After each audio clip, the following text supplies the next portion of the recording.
How are you feeling? And what was your game plan? Because I know Ben Davison didn't tell you to stand in front of him in round one with your chin in the air. I don't know how you dare me. I've grew up watching you. Taylor fight, Groves won. I've been through it and all. Listen, let me tell you something. I haven't got the skill set you've got. I'm man enough and honest enough to admit that. You're a far more skillful, talented fighter than me. I had to be fit and strong and take punches on the chin. You don't have to. You've got good reflexes. I thought that's how you do it. You know what I mean? I thought that's the way you crack on. Hey, and welcome back to the number one podcast in the sport where, Eddie Hearn manages to make a silk purse out of a sow's ear yet again. I think the Sheffield card, for all of its limitations, turned out to be more entertaining and more engaging for the fans than we thought. And look, for all the times we say that Hearn is down and out in his stables, garbage, he seems to dig up moments like this where he shows that Matchroom shows are still the number one proposition in this country. It doesn't fill me with joy, it doesn't fill me with sadness to say that. Just being honest, Matchroom shows remain the best shows in the country. And, Boxer / Sky, Queensbury / TNT, take note. You have to make these kinds of fights and you want to match those styles so you get these sorts of outcomes. And hopefully, November the 18th in Manchester is what we'll see. And October 21st at the O2. Is it the O2? For Aziz Boazia. Hopefully we get similar levels of entertainment and things to talk about. Normally these things go on for ages, and I know it's great for you guys if you're walking your dogs or driving a cab, but sometimes I feel I talk too much. So I just want to keep this one as focused as I can. I say this now. Could be embarrassing if it goes on to an hour. But people want to know, Wood Warrington, what was that all about? What I propose is let's not talk about the round by round breakdown. I think to summarize the fight, Josh came in being Josh, actually, and he hasn't done that for a while. I think the first Lara fight kind of made him tentative, and so he started to doubt whether that approach worked. With this one, he seems to have gone back to kind of Tasmanian devil Josh. Just throw loads of punches, just shoot forward, head all over the shop, all that sort of stuff that Josh was known for just being basically a nightmare to fight. And Lee Wood didn't seem to know how to time that initially. And it's often the case with Josh that those first 6 rounds are harem scarum. And if you let that get into your head, the second half of the fight is equally as hard. Whereas if you can stay calm and just sort of keep yourself in good nick while he's doing all of this, you give yourself a chance in the second half, because it's not a sustainable pace that he sets, and he knows that. But Josh was winning the fight, and he was able to sort of win exchanges going forwards, win exchanges going back. Lee Wood didn't seem to know how to let his hands go. He didn't seem able to trust his skills. And let's go back and remember, Lee Wood was a decent amateur at schoolboy level, junior level, all the way up. So Lee's not a guy that's come up from the mud, if that makes sense. He's been in good company his whole career. It's just maybe poor management or whatever. He had that lull at that point in his career when he was meant to kick on. But post Conlon, he's been pretty good. So credit where credit's due. But even with that skill and experience, he just couldn't figure out Warrington. That's the way I can describe it. He couldn't figure him out and go, where are my key opportunities here? And it wasn't until that 7th round, right, where A, the fight got really interesting, and B, Warrington seemed to deviate from what he had done up until that point. So the first thing to talk about is the point deduction for hitting around the back of the head. So anyone apart from Warrington, I'll be making noise and say Michael Alexander got it horribly wrong, because Lee was turning away from some of those shots. And it makes it hard because, remember, I'm trying to aim a shot for where you're going to be in 0.1 of a second. So if you turn, and I'm not expecting that, it's going to hit the back of your head. So normally I'd say, he's turning away from the shot. That's why that's happening. Warrington comes in, doesn't really manage his distance too well, just lets hands go. And if you duck forward, you're going to get one on the back of the head. That doesn't excuse those shots, by the way, because they are quite debilitating. But because it's Josh and he's got away with so many things over time, you almost look at it and go, this is just the boxing gods saying, look, we've let you get away with this for most of your career. This is one time you're going to have to just hold it and own it. And, you know, that's what he did. Point deduction, he came back firing. Maybe he got overconfident. Maybe he saw himself dominating Lee Wood and he's like, this isn't as hard as I thought. I can do what I want in this ring. And so that leads us to that final and exciting sequence. You know, it had Mike Costello and Carl Froch absolutely swooning. So the first thing to talk about when it comes to that sort of final sequence was Lee Wood switching to southpaw. I'm sure Ben Davison will come out and say that was always in the plan. It was a tricky thing to do because, you know, Warrington had his way. And generally I find that because Warrington doesn't really throw conventional shots, it doesn't matter what side you are, he's going to get you. So you're better off being in the side you're most comfortable with so you can read it a little better. But as he wasn't really reading anything, I guess it made sense to go southpaw. But what it also did is it put Lee Wood's most powerful hand at the heart of the action.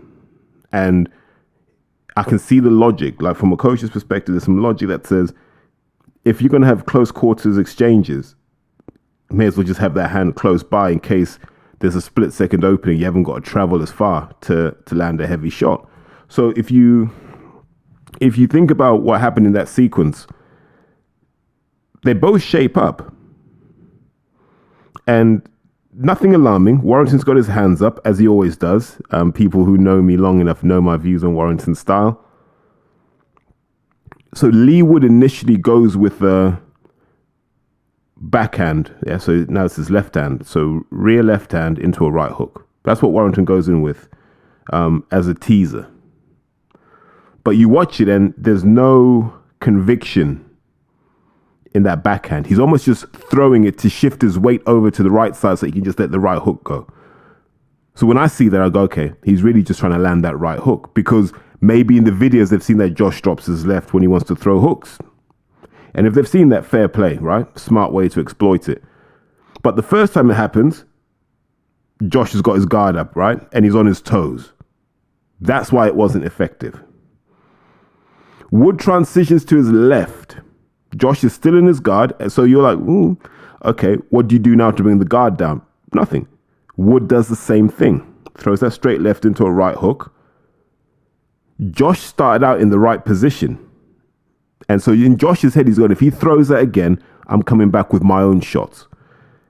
And here was the difference. And this is when that first left hook that wobbled Warrington comes, right? That first right hook that wobbled Warrington was, how'd you break it down?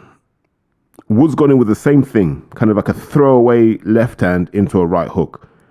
But this time, Josh has gone to counter. And in doing that, he's dropped his hand to throw the left hook, if I remember correctly. And that created the opening for Lee Wood's right hook. But because Lee hadn't overcommitted, which Warrington had in throwing his backhand, he was perfectly balanced to let his shot go quicker. And in that situation, it was just about who landed first. And then we had the same sequence. So if you actually go back, that first time that Josh gets wobbled, he's still throwing a 4 or 5 punch sequence. So he knew what he wanted to do. And then Wood, being smart, just retreated through the same combination again, and then did it one last time to drop Josh. And they were heavy shots because Josh couldn't seal up his guard because he was obviously discombobulated from the shots. So Josh goes down. Right? At this point, I think at this point the bell's gone. And so the ref starts to count because you can't get saved by the bell. I'm 100% confident both fighters have heard the bell.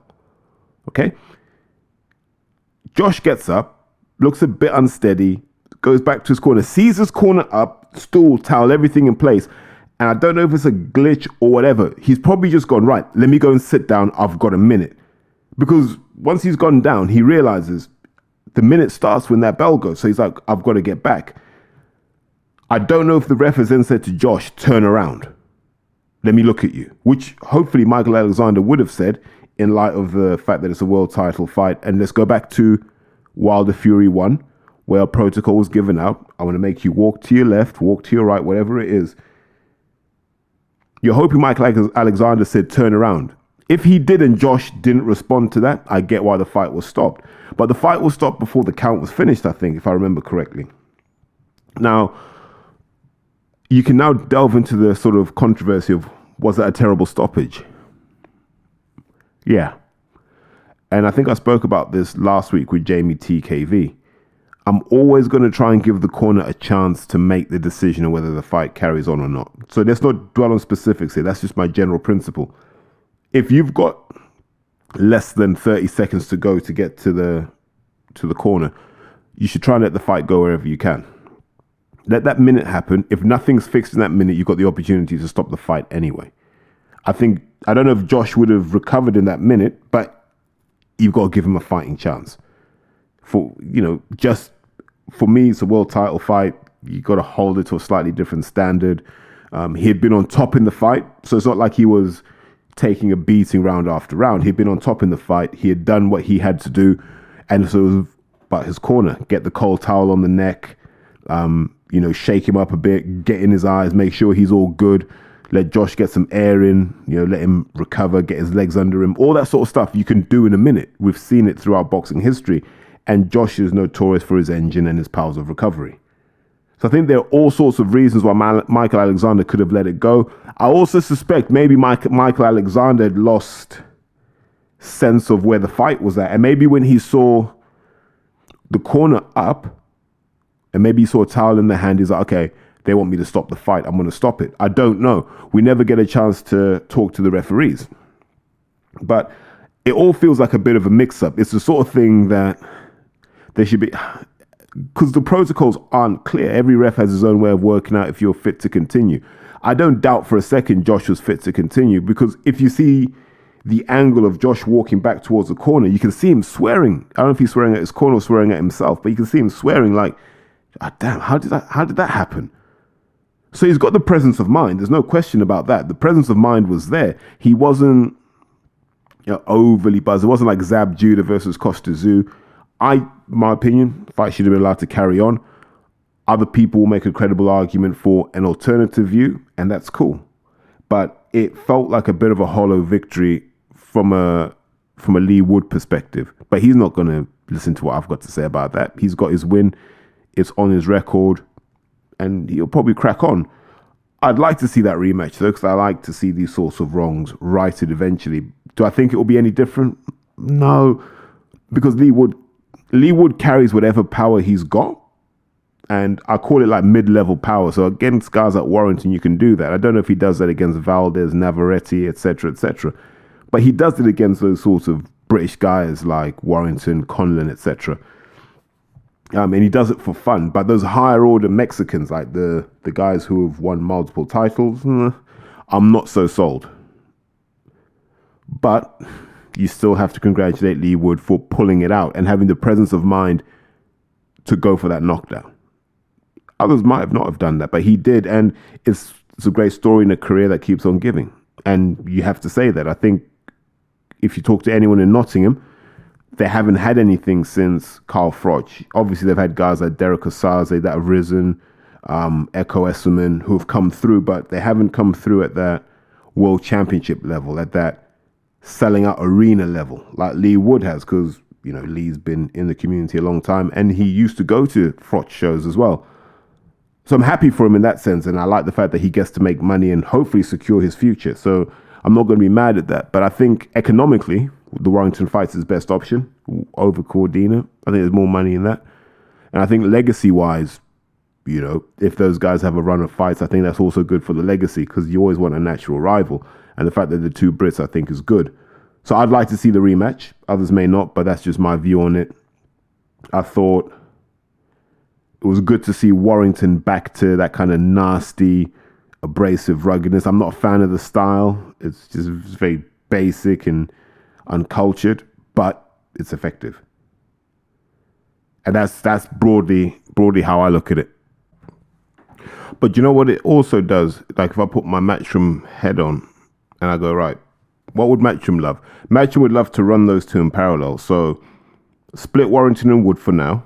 Send one of them down the Cordina route, one of them down the kind of American route, maybe like a Navarrete or a Oscar Valdez route, and then see where you are, bring them back together. If they both lose, bring them back together. If they both win, bring them back together, regardless. I can see that happening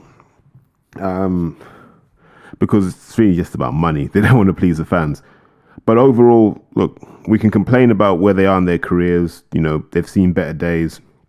But I'll take an entertaining fight over a prospect versus prospect or up and comers. So we knew what we were getting with that fight, and you know, it delivered what it needed to. So for me, the only other fight I need to go into in any detail, because obviously my personal connection, is Linus Adofie versus Kieran Conway. I watched that fight. Broke my heart. It broke my heart because I really, really like Linus. Like, he's a nice guy. You know, one of those guys I've known for such a long time, and he's been such an important part of my podcast journey, boxing journey in general over the last 7 years. So I will always have a special place in my memories, my heart for Linus. And I was watching him against Kieran Conway, and I'm of the view when it comes to Kieran Conway, you've got to draw him into a fight. You're not gonna outbox him at range. He's tall. He's rangy himself. You're not gonna be able to get away with that. And I was watching Linus, and Linus was kind of trying to pick him off.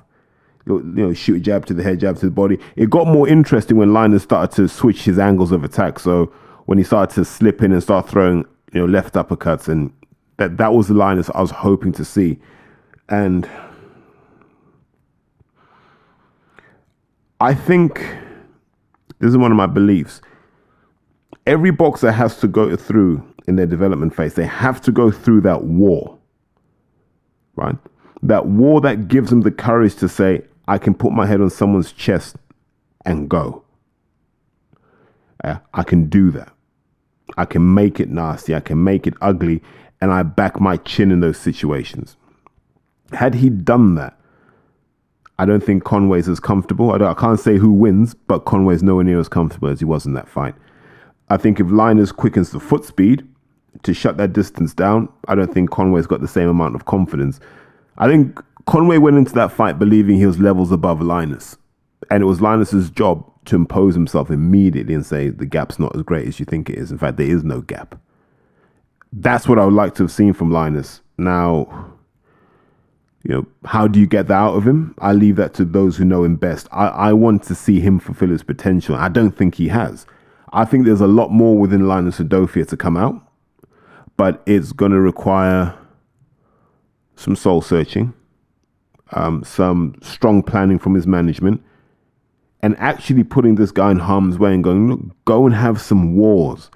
We'll find some middleweights, some super mids. Go and have some wars so you understand how to do that when you need to. Because there are times when Linus has to box and he can do that well.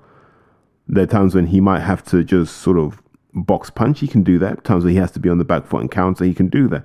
But there are times like with a Kieran Conway where you've got to impose your physicality. Because I don't think Kieran Conway is that strong. Like, I don't think he's that imposing. And Linus could have done that. But I say all of this stuff, but I'm glad he's got that stage for the public to see him, and I hope he gets another opportunity on DAZN or another televised network because he is talented. He's just got to kind of fill in some of these gaps, like being able to go to war with a Kieran Conway, being able to go to war with any of these kind of up and coming middleweights. You know, maybe send him abroad, like let him go and jump in with a Janibek and see how he does. But you're not going to outbox a lot of these guys. Sometimes you're just going to have to be a savage in there and just go, right, heads get taken off. Like, it's worked for Warrington. It can work because I keep saying this. As you move up the levels in boxing, you end up with fewer and fewer tools. And so you have to be better at using those tools than anyone else. I use Chris Billam-Smith as an example. Chris Billam-Smith doesn't have a lot of tools. But the tools that he has, he's mastered. And he knows how to put them together for his approach, his mindset, his mentality, and his style. He knows how to do that, and he can do it repeatedly. And that's what you need. You need that solid foundation. But back to what I was saying before, love Linus, great guy, and hopefully, this is the beginning of him on TV. So let's fly through the rest of the card. You guys already know I'm not necessarily a fan of the ginger guy from Doncaster. So Terry Harper, what did she get? Majority draw against Cecilia Breakers, who must be about 65 now. And I think that's justice, because we all remember what happened in the Jonas fight. So it's nice for her to hold one of those. From the bits I saw, not a great fight, not a surprise. I think Harper's boxing to pay someone off. I don't believe she wants to box. She doesn't look that enthused like she did before. I don't think it's her thing. Natasha Jonas is now fighting Michaela Mayer, so those opportunities are dwindling now. I think she's running out of options. Do you rematch Breakers? No one wants to see that. Do you fight Sandy Ryan? Sandy's got McCaskill business to take care of. So what do you do if you're Terry Harper? She's just a spare part until Hearn decides to come back to South Yorkshire. And that's a real shame that her career derailed like that. She should have given Jonas the rematch when they asked for it. I think that would have elevated Terry Harper.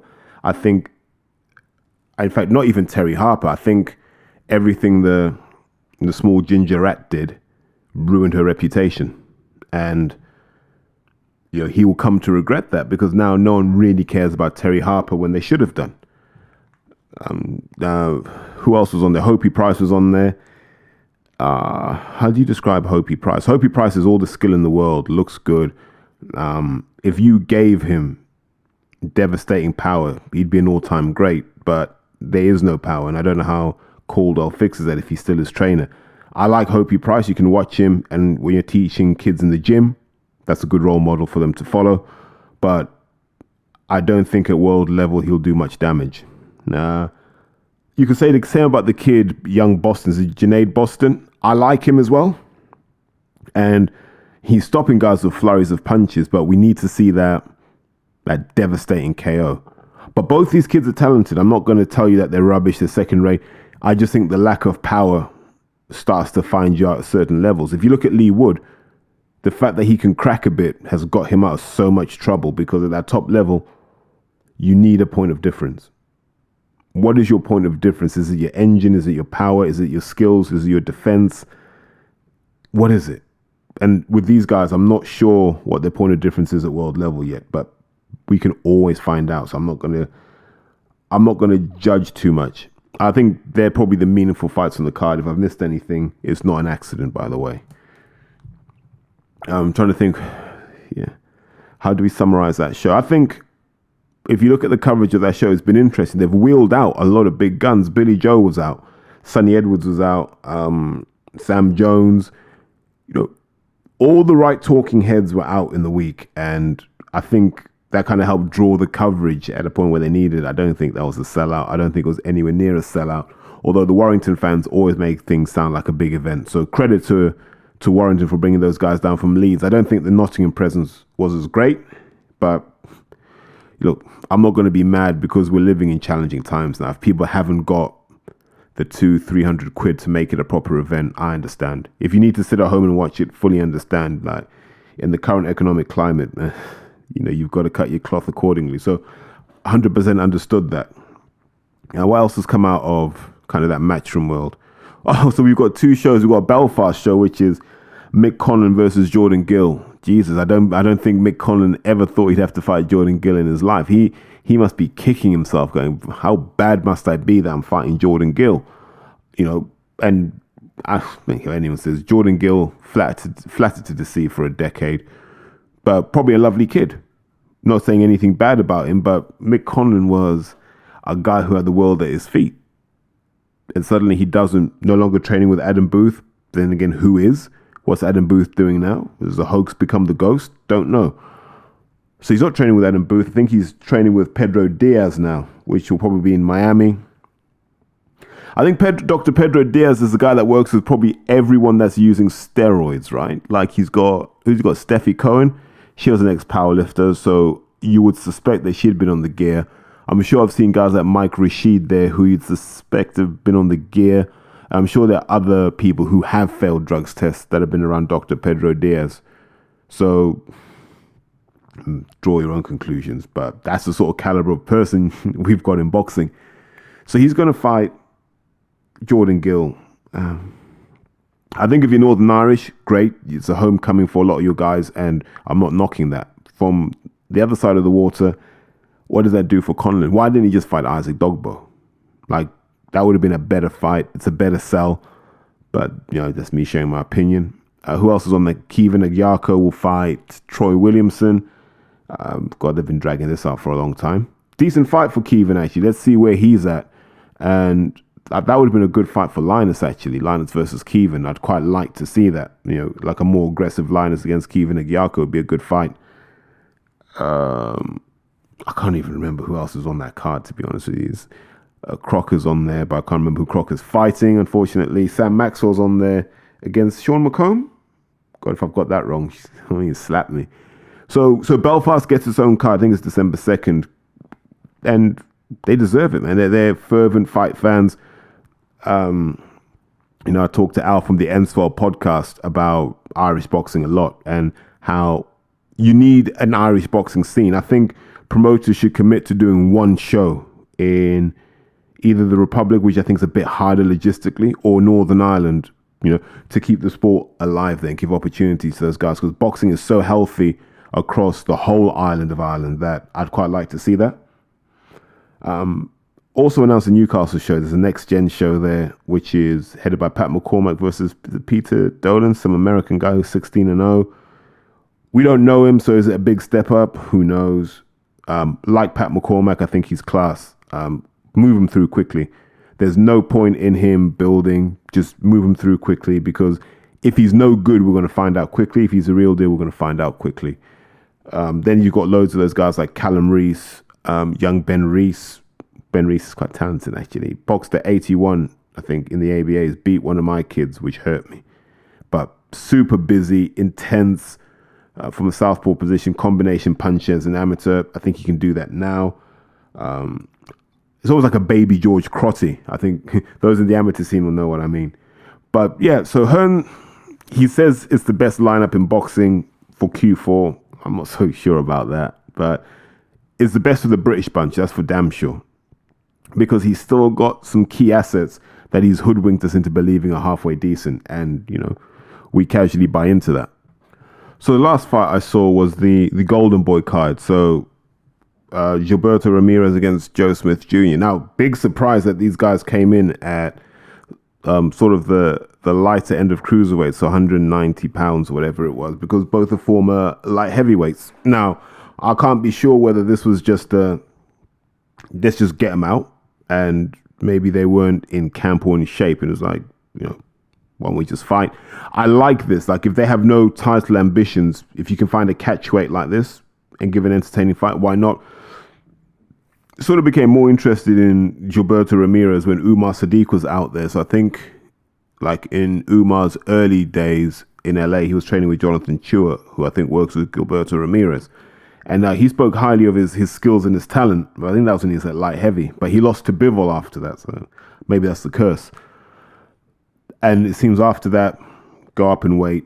But why not? Like, if you have no aspirations to fight for titles for now, why not have these competitive fights? So Badu Jack's not a big cruiserweight. I can see that fight making sense. There are loads of fights that make sense without necessarily needing to be for titles, but they'll do numbers because the fans connect. And I think that's where we're at right now, where the belts have been devalued so much that being a champion doesn't mean anything unless you beat the right person.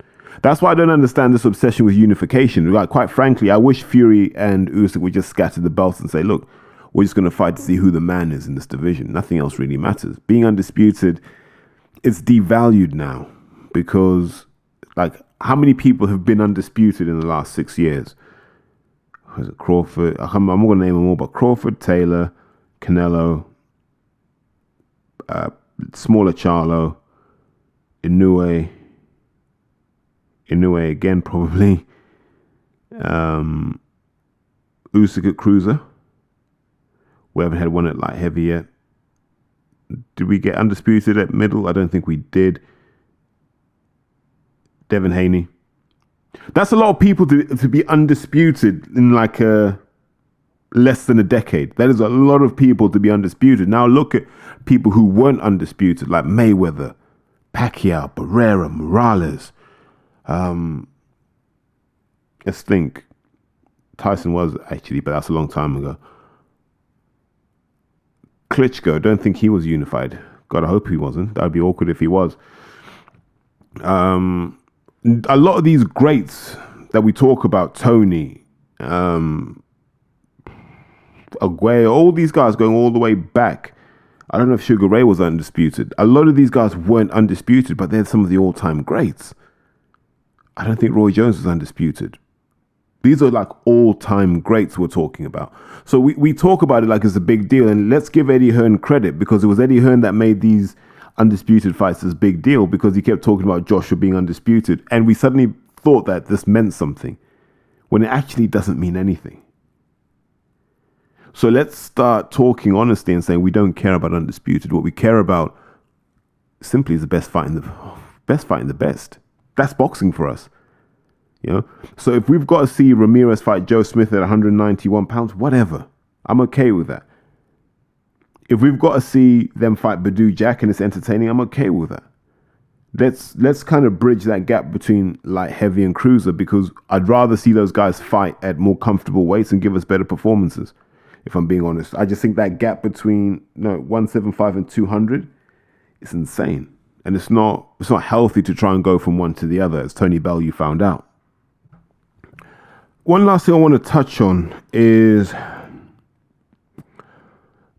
just people said, I was trolling when I said we needed MTK back in boxing, because basically scattering MTK just brought more chaos but didn't actually change anything. And if you notice what's happening in the game, you're starting to see the bits come back together slowly but surely. You see the names moving, camps and situations, and you're starting to see that kind of MTK reforming.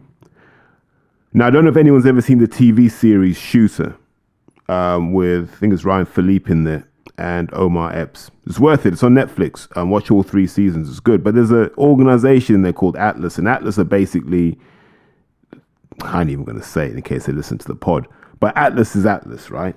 And they influence everything behind the scenes. They control a lot of things.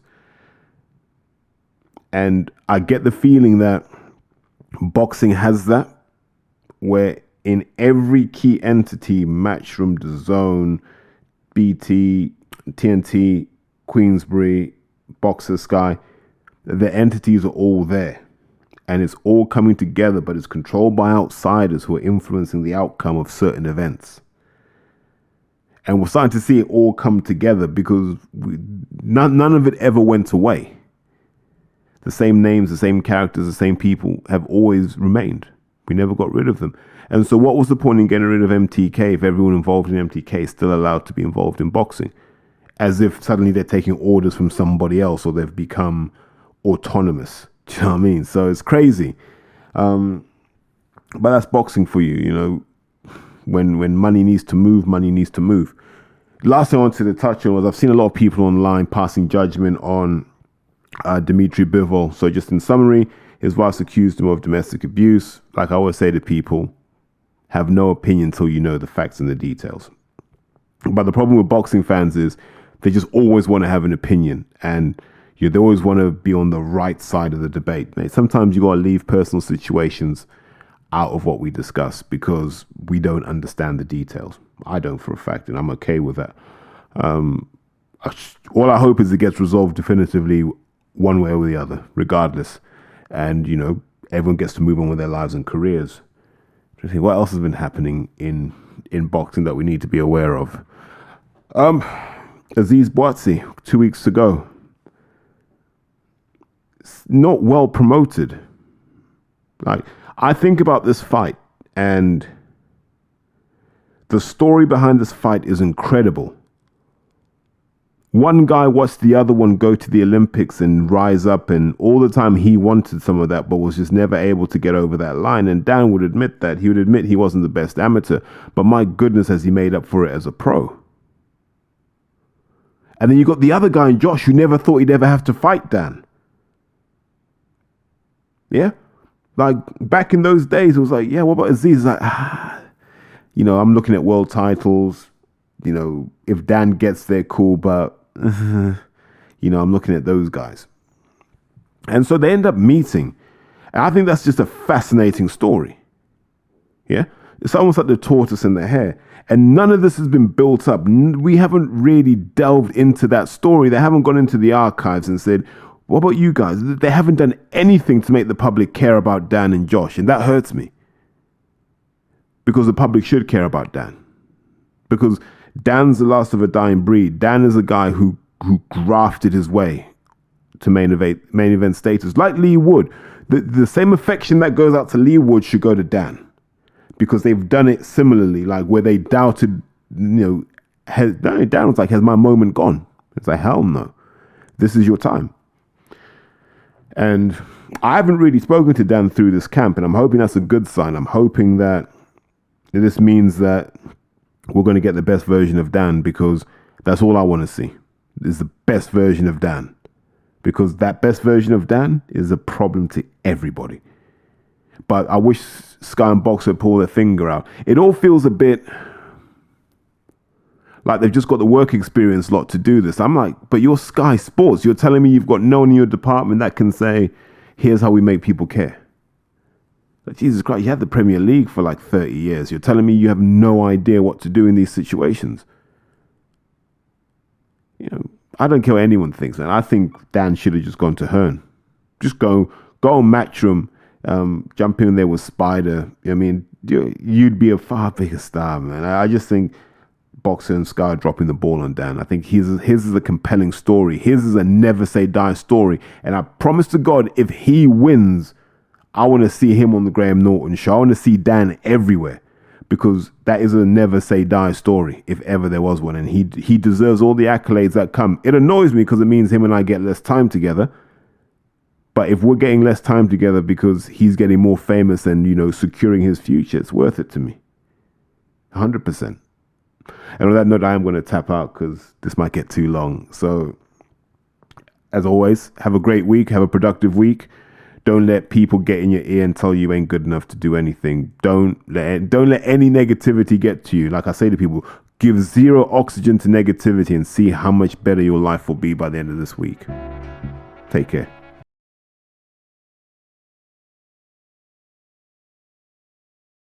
Porky's Corner is proud to be sponsored by Spartan Site Solutions. They are specialists in civil engineering and demolition contracts for the construction industry. Interested parties should visit their website or contact Porky's Corner for a referral at porkycorner@mail.com.